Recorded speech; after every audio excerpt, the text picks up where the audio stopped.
आइए भक्तों, आज सुनते हैं सावन मास में शुक्रवार के दिन सुनी जाने वाली संतोषी माता की कथा एवं कहानी। तो एक बार बोलिए प्रेम से संतोषी माता की जय, भगवती माता की जय। संतोषी माता की व्रत कथा।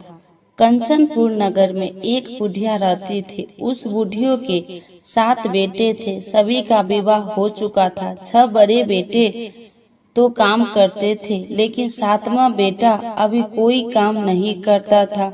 सुबह उठकर स्नान से निवृत्त होकर 6 बड़े बेटे रसोई में बैठकर भोजन करते और फिर अपने काम पर चले जाते थे। बुढ़िया उन बेटे को अपने हाथ से खीर, पूरी, हलवा आदि बढ़िया बढ़िया व्यंजन बनाकर खिलाती थी। 7वां बेटा खूब धूप निकलने पर बिस्तर से उठता, फिर स्नान करके भोजन के लिए रसोई में जाता। बुढ़िया दूसरे बेटे का बचा हुआ खाना एक थाल में रखकर उसे दे देती थी।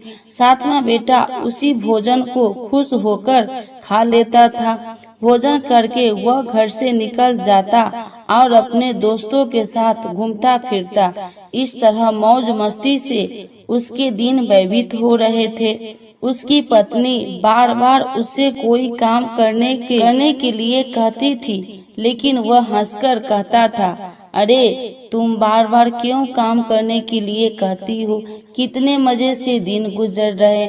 माँ कितने बढ़िया बढ़िया व्यंजन बनाकर खिलाती है। तब उसकी पत्नी क्रोधित में होकर कहती, माँ तुम्हें बढ़िया बढ़िया व्यंजन बनाकर नहीं खिलाती, बल्कि सबका बचा हुआ जूठा भोजन खिलाती है। यदि तुम्हें मेरी बात पर विश्वास न हो तो किसी दिन छिपकर स्वयं अपनी आंखों से देख लेना। अपनी पत्नी की बात पर उसे यकीन न था, लेकिन एक दिन इस बात की सच्चाई जानने का निर्णय करके वह सिर दर्द का बहाना बनाकर एक चादर ओढ़कर रसोई घर में ही सो गया। थोड़ी देर के बाद उसकी माँ ने अपने बेटे को खीर, पूरी, हलवा आदि बनाकर खिलाए। भोजन के बाद उन्हें लड्डू खाने को दिए। भोजन करके वे अपने काम पर चले गए। उनके जाने के बाद बुढ़िया ने उनकी थाली में बचे भोजन को एक थाली में रखा। बचे हुए लड्डू को टुकड़े को एकत्र करके दोबारा लड्डू बनाए। इसके बाद बुढ़िया ने 7वें बेटे को भोजन करके लिए कहा। उसने सोते हुए चादर के नीचे से सब कुछ देख लिया था। वह उठकर बोला, माँ मुझे भूख नहीं है, मैं परदेश जा रहा हूँ। बुढ़िया ने कहा, कल जाता है तो आज ही चला जा।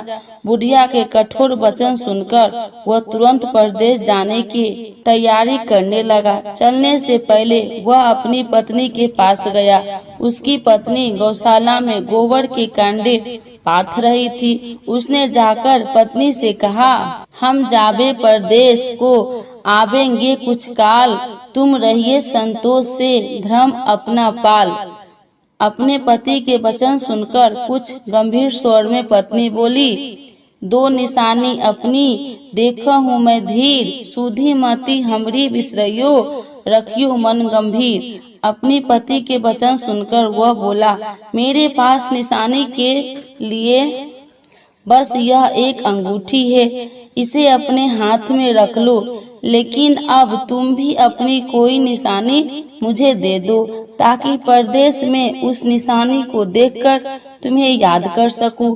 अपने पति की बात सुनकर वह बोली, नाथ मेरे पास निशानी के लिए कुछ भी नहीं है। फिर कुछ सोचकर उसने गोबर के हाथ से उसकी पीठ पर छाप लगा दी। 7वां बेटा अपनी पत्नी की उस निशानी को लेकर परदेश के लिए चल पड़ा। कई दिनों की लंबी यात्रा करके वह एक सुंदर विशाल नगर में पहुंचा। वहां उसने कई दुकानदारों से नौकरी देने के लिए प्रार्थना की, लेकिन सबने उसे परदेशी जानकर उसकी प्रार्थना ठुकरा दी।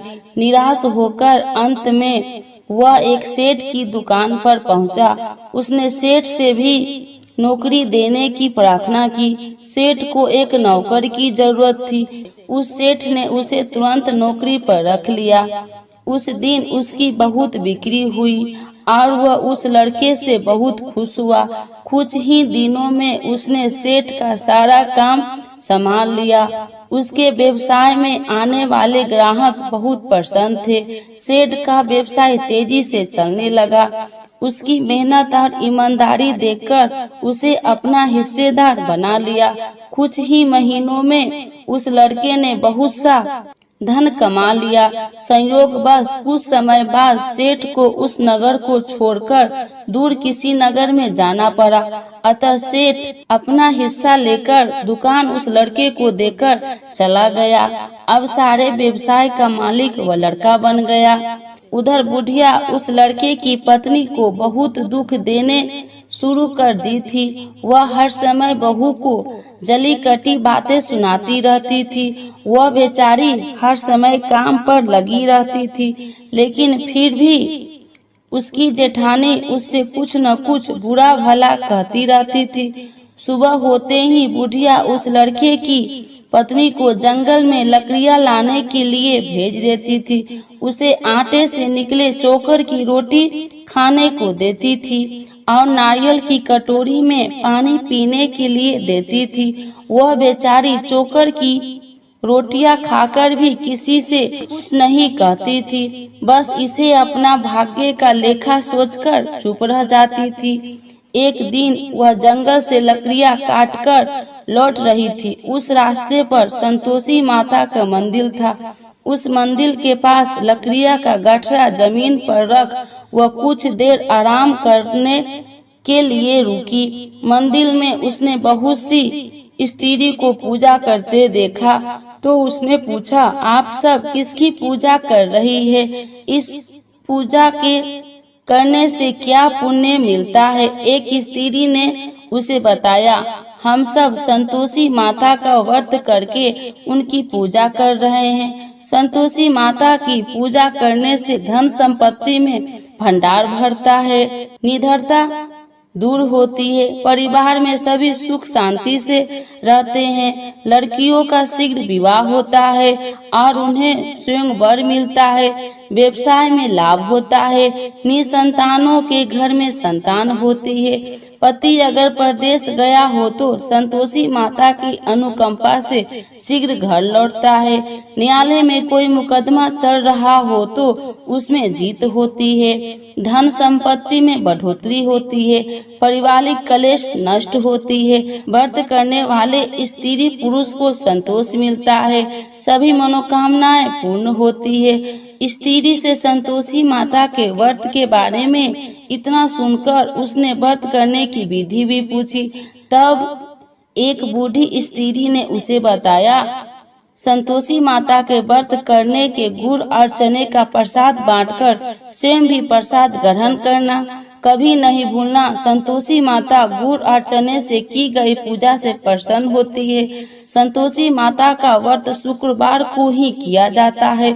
शुक्रवार को सूर्योदय से पहले उठकर स्नान से निवृत्त होकर संतोषी माता के मंदिर में जाकर पूजा करके व्रत कथा सुननी चाहिए। मंदिर में न जा सके तो घर के किसी कमरे में संतोषी माता का मूर्ति या चित्र रखकर छोटा सा मंदिर बनाकर पूजा करनी चाहिए। व्रत करने वाले व्यक्ति को उस दिन कोई भी खट्टा चीज या खट्टा फल नहीं खाना चाहिए। घर में भी किसी को खट्टी चीज नहीं खानी चाहिए। संतोषी माता के व्रत के बारे में सभी बातें पूछकर सातवें बेटे की बहू ने मन में निश्चय किया कि आज सारी लकड़ियां बेचकर गुड़ और चने खरीदकर आने वाले शुक्रवार को संतोषी माता का पूजा अवश्य करूंगी। उसी दिन उसने लकड़ियां बेचकर गुड़ और चने खरीदे। शुक्रवार को सूर्योदय से पूर्व उठकर उसने स्नान किया, फिर एक कलश में स्वच्छ व ताजा जल भरकर चने और गुड़ के साथ जंगल की ओर चल पड़ी। रास्ते में संतोषी माता के मंदिर में जाकर उसने संतोषी माता का विधिवत पूजा की और व्रत कथा सुनी। फिर संतोषी माता के चरणों में सिर रखकर प्रार्थना की, हे माता, मेरे कष्ट दूर करो, मैं हमेशा तुम्हारी पूजा करूंगी। मेरा पति परदेश से सकुशल लौट आए। संतोषी माता का स्मरण करते हुए उसने आसपास वाले को गुड़ और चने का प्रसाद बांटकर थोड़ा सा प्रसाद स्वयं भी ग्रहण किया। इस प्रकार सातवें बेटे की बहू ने हर शुक्रवार को संतोषी माता का विधिवत व्रत करना आरंभ कर दिया। दूसरे शुक्रवार को उसने व्रत किया तो उसके पास पति का पत्र आ गया। तीसरे शुक्रवार को पति का भेजा हुआ रुपया आ गया। इस पर घर के लोग उससे ईर्ष्या करने लगे। जेठानियां ताने देने लगी, अरे अब तो पति का पत्र आने लगा है, रुपया भी आने लगा है। घर के बच्चे भी बार बार कहने लगी, अब तो चाची के पास रुपया आने लगा है। अब वह किसी से सीधे मुंह बात भी नहीं करेगी।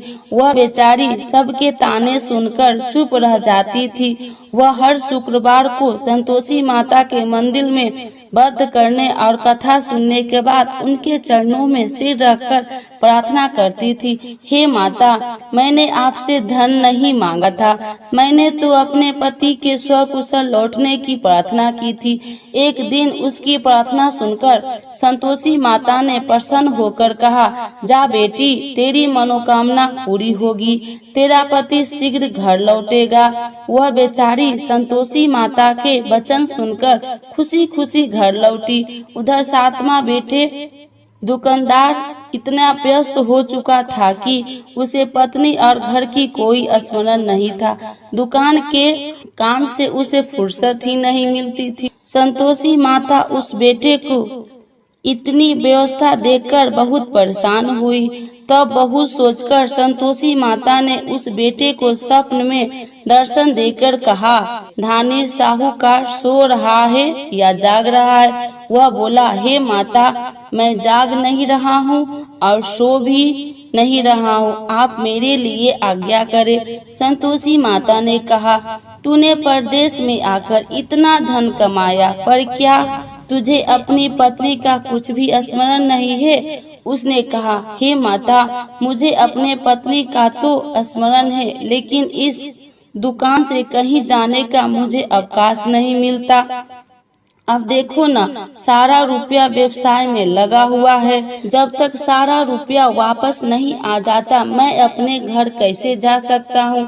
संतोषी माता ने कहा, कल सुबह उठकर संतोषी माता का नाम लेकर मंदिर में घी का दीपक जलाकर पूजा करना और फिर दुकान पर जाकर संतोषी माता का नाम का दीपक जलाकर प्रणाम करके काम शुरू करना। शाम होते होते उधार दिया धन लौट आएगा। इतना कहकर संतोषी माता उसके स्वप्न से अंतर्ध्यान हो गई। सुबह उठकर उसने अपने मित्र से स्वप्न की बात कही तो वे सब उसका मजाक उड़ाने लगा, लेकिन उसका मन नहीं माना। उसने संतोषी माता पर पूरा विश्वास करके मंदिर में जाकर घी का दीपक जलाकर, दुकान पर भी दीपक जलाकर संतोषी माता का स्मरण करके काम शुरू किया। उस दिन संतोषी माता का अनुकंपा से सचमुच चमत्कार हो गया। उधार सामान ले गए लोग जल्दी जल्दी रुपया लौटाने आने लगे। देखते ही देखते रुपये का ढेर हो गया। शाम तक सारा धन लौट आया। दुकान का सारा सामान हाथों हाथ बिक गया। अब संतोषी माता को नमस्कार करके वो अपने घर लौटने की तैयारी करने लगा। उधर सातवें बेटे की पत्नी प्रतिदिन की तरह जंगल से लकड़ियां काटकर घर की ओर लौट रही थी। लकड़ियां का बोझ अधिक होने के कारण उसने मंदिर के पास गठरा उतारकर संतोषी माता के चबूतरे पर बैठकर थोड़ा सा विश्राम किया। तभी उसे दूर से धूल उड़ती दिखाई दी। उसने संतोषी माता से पूछा, हे माता, आज यह धूल कैसी उड़ रही है? माँ ने प्रसन्न होते हुए कहा, आज तुझे तेरी पूजा का फल मिलेगा। तेरा पति परदेश से लौट रहा है। यह धूल उसके लौटने से उड़ रही है। अब तू इन लकड़ियों के 3 हिस्से कर, एक हिस्से नदी के किनारे रख, दूसरा हिस्सा मंदिर में रख और तीसरे हिस्से को सिर पर रखकर घर ले जा। तेरा पति लकड़ियाँ देखकर रुकेगा, लकड़ियाँ जलाकर भोजन बनाकर खाएगा और फिर घर जाएगा। तू घर पहुंचकर लकड़ियाँ का गठरा आंगन में डालकर कहना, सासू जी लकड़ियाँ का गठरा ले आई हूँ, चोकर की रोटियां और नारियल की कटोरी में पानी दे दो। फिर पूछना, आज घर में कौन मेहमान आया है। संतोषी माता की बात सुनकर वह खुश होती हुई घर की ओर चल पड़ी। कुछ देर बाद उसका पति वहां पहुंचा और लकड़ियाँ का ढेर देखकर उसने भोजन बनाकर खाया। फिर कुछ देर विश्राम करके वह घर पहुंचा। उधर बहू ने लकड़ियाँ का गठरा जमीन पर डालते हुए जोर से आवाज लगाई, सासू जी लकड़ियाँ ले लो, चोकर की रोटियां दे दो, नारियल की कटोरी में पानी दे दो, आज घर में कौन मेहमान आया है। यह सुनकर उसकी बुढ़िया सास बोली, बहू ऐसा क्यों कहती हो, तेरा पति ही तो परदेश से आया है। नहा धोकर मीठी खीर खा, नए कपड़े पहनकर पति के पास बैठ। उसके पति ने कमरे की खिड़की से सब कुछ देखा और सुना। उसने कमरे से बाहर आकर भिखारी की तरह खड़ी अपनी पत्नी को देखकर कहा, माँ यह औरत कौन है। माँ ने कहा, बेटे यह तेरी बहू है, जब से तू परदेश गया है तभी से इसने ऐसा हाल बना रखा है और सारा दिन गांव में ऐसे ही जानवरों की तरह घूमती फिरती है और घर का कोई काम नहीं करती है और नारियल की कटोरी में पानी मांग रही है। 7वां बेटा गंभीर होकर बोला, माँ मैंने इसकी सारी बातें स्वयं अपनी कानों से सुनी है। मुझे बराबर वाले दूसरे घर की ताली दे दो, मैं उसी घर में रहूंगा। बुढ़िया माँ ने उस बेटे को दूसरे घर की ताली दे दी। वह अपनी पत्नी के साथ उस घर में आनंद से रहने लगा। उसके पास धन की कोई कमी नहीं थी। घर को महल जैसा सुंदर बना लिया। अगले शुक्रवार को उसकी पत्नी ने कहा, प्राणनाथ मैं संतोषी माता का व्रत करती हूँ। संतोषी माता की अनुकंपा से ही मेरे सब काम पूरे हुए हैं। अब मैं व्रत का उद्यापन करनी चाहती हूँ। पति ने कहा, अभ्यास करो, मैं उद्यापन के लिए सब सामान एकत्र करता हूँ। बहू ने अपनी जेठानी के लड़कों को भोजन के लिए बुलाया। सभी जेठानियाँ उसकी धन और संपत्ति और वैभव से ईर्ष्या करने लगी थी। जेठानिया ने अपने बच्चे को सिखा दिया कि तुम भोजन के समय खट्टी चीजें मांगना। वे नहीं चाहती थी कि उसका उद्यापन पूरा हो। संतोषी माता की पूजा के बाद जब बच्चे को भोजन के लिए कहा गया तो सब खटाई मांगने लगा। बहू ने कहा, खटाई किसी को नहीं मिलेगा। तब सभी बच्चे उससे पैसा मांगने लगे। बहू ने उनकी बुरी भावना के बारे में कुछ जानती नहीं थी, उसके बच्चे को पैसे दे दिए। बच्चे दौड़ते हुए बाजार गए और इमली लेकर खाने लगे। बच्चे को पैसे देने और उनके इमली खाने से संतोषी माता क्रोधित हो गई। उनके प्रकोप से उसी समय राजा के सैनिक 7वां बेटे की दुकान पर पहुंच और उसे पकड़कर ले गए। भोली बहू रोने लगी। जेठानियां ताने देने लगी, अरे बेईमानी से कमाकर धन लाया था, इसीलिए राजा के सैनिक पकड़कर ले गए। अब बंदीगिरी में रहना पड़ेगा, साथ ही राजा सारा धन भी छीन लेगा। 7वें बेटे की बहू रोती हुई संतोषी माता के मंदिर गई और उनके चरणों में सिर रखकर प्रार्थना करने लगी, हे संतोषी माता, मुझसे कौन सी भूल हुई? आपने किस अपराध की इतनी बड़ी सजा दी है? संतोषी माता ने तुरंत प्रकट होकर कहा, बेटी तूने उद्यापन में बच्चे को पैसे देकर बहुत बड़ी भूल की है। उन पैसों से बच्चों ने खटाई खाकर तेरे व्रत को नष्ट किया है। बहू रोते रोते बोली, माँ मुझे क्षमा कर दो, मैं बच्चों की बातों में यह सब भूल गई थी। अब मैं दोबारा उद्यापन करूँगी, अब कोई भूल नहीं करूँगी। संतोषी माता ने कहा, जब तू दोबारा विधिवत उद्यापन करेगी तो तेरी मनोकामना अवश्य पूरी होगी। मंदिर से घर लौटते हुए रास्ते में उसे उसका पति वापस आता हुआ मिल गया। बहू ने पूछा, राजा के सैनिक आपको क्यों पकड़ कर ले गए थे? वह हंसते हुए बोला, मैंने इतना कमाया था, उसका कर टैक्स नहीं दिया था, इसीलिए राजा ने मुझे बुलाया था। अगले शुक्रवार को उद्यापन के लिए बहू ने लड़के को भोजन के लिए बुलाया। उधर जेठानिया ने पुनः अपने लड़कों को भोजन में खटाई मांगने के लिए सिखा दिया। संतोषी माता की पूजा के बाद गुड़ और चने का प्रसाद बांटकर बहू ने स्वयं भी प्रसाद ग्रहण किया। बच्चों को जब भोजन के लिए बैठाया और खीर पूरी हलवा खाने के लिए कहा तो वे बोले, हमें खीर हलवा अच्छा नहीं लगता है, हमें तो खट्टी चीजें खाने को दो। बहू ने कहा, किसी को खट्टी चीज खाने को नहीं मिलेगी और मैं तुम्हें पैसे भी नहीं दूंगी। खीर पूरी हलवा खाना है तो खाओ। बच्चों नहीं माने तो उसने उन बच्चे को भगाकर ब्राह्मण के बच्चे को बुलाकर भोजन करवाया। दक्षिणा में उन बच्चे को मीठे फल खाने के दिए। उसके उद्यापन से संतोषी माता बहुत प्रसन्न हुई। उनकी अनुकंपा से बहुत शीघ्र ही गर्भवती हुई।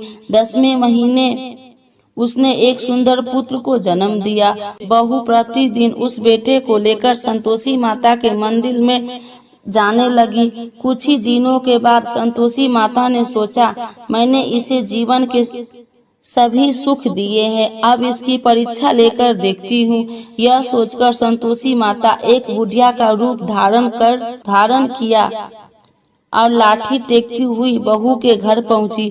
बुढ़िया के सारे शरीर पर मक्खियां भिनभिना रही थी। उसे देख सारी मुंह सिकुड़ाने लगते थे। बुढ़िया ने जाकर दरवाजा खटखटाया तो बहू की सास ने दरवाजा खोला और उसे देखते ही जोर से चिल्लाई, अरे लड़को, इस गंदी बुढ़िया को भगाओ, मुझे तो ये कोई चुड़ैल नजर आती है, इसे भगाओ नहीं तो किसी को खा जाएगी। लड़के उठकर भागे और उन्होंने अपने घर के दरवाजे और खिड़कियां बंद करने लगी। छोटी बहू बराबर वाले घर की खिड़की से उस बुढ़िया को देख रही थी। उसने जल्दी से दरवाजा खोला और बुढ़िया के पांव छूकर अपने घर में ले आई।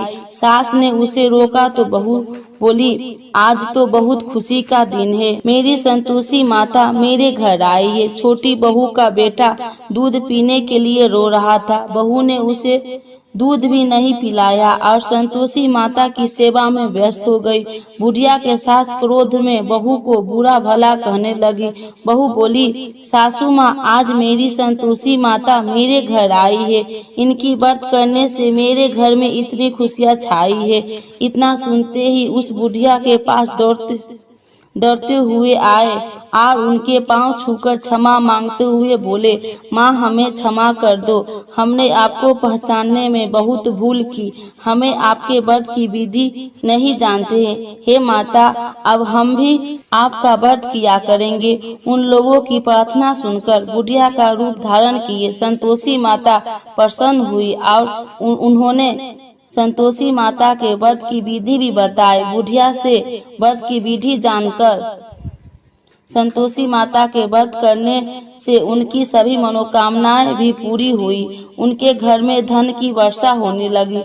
बुढ़िया के 7वां बेटा का व्यवसाय खूब तेजी से चलने लगा। धन संपत्ति के भंडार भरने लगा। संतोषी माता का व्रत करने और व्रत कथा सुनकर गुड़ और चने का प्रसाद खाने वाले को सभी मनोकामनाएं संतोषी माता पूरी करती है। व्यवसाय में दिन दोगुनी रात चौगुनी तरक्की होती है। निसंतान स्त्री को पुत्र की प्राप्ति होती है और संतोषी माता का विधिवत करने वाले कुमारी कन्याओं को मनचाहा सुंदर और श्रेष्ठ वर मिलता है। बोलो संतोषी माता की जय। संतोषी माता की आरती। जय संतोषी माता मैया, जय संतोषी माता, अपने सेवक जन को सुखी संपत्ति दाता। जय संतोषी माता, सुंदरी चीर सुनहरी, माँ धारण किन्हो, हीरा पन्ना दम के, तने सिंगार लिहो।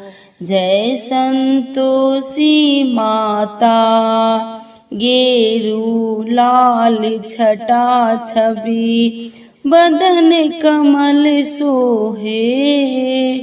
मंदी हसत करुणामयी, तिरुवन जन मोहे। जय संतोषी माता, स्वर्ण सिंहासन बैठी, चबर ढूंढे प्यारे।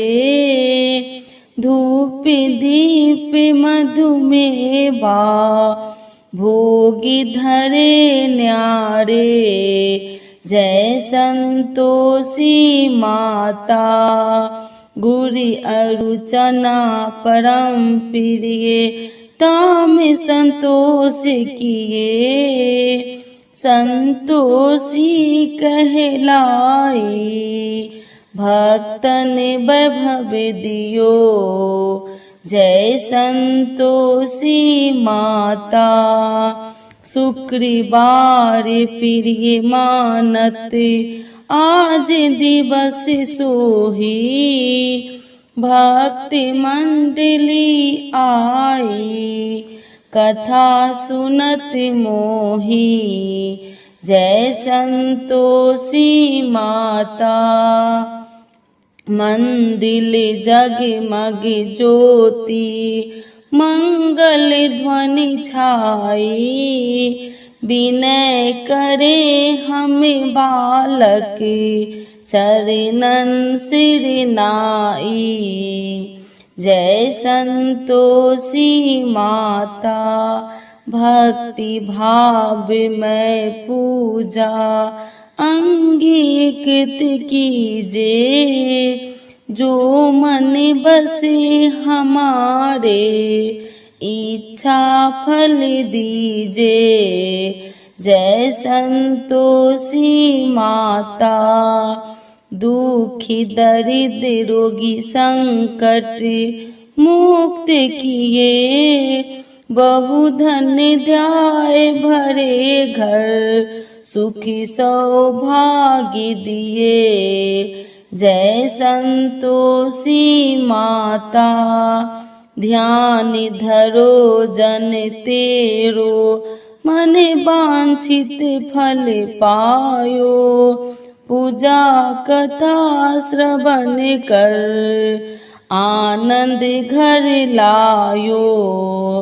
जय संतोषी माता, शरण गहे की लज्जा, रखियो जगदम्बे।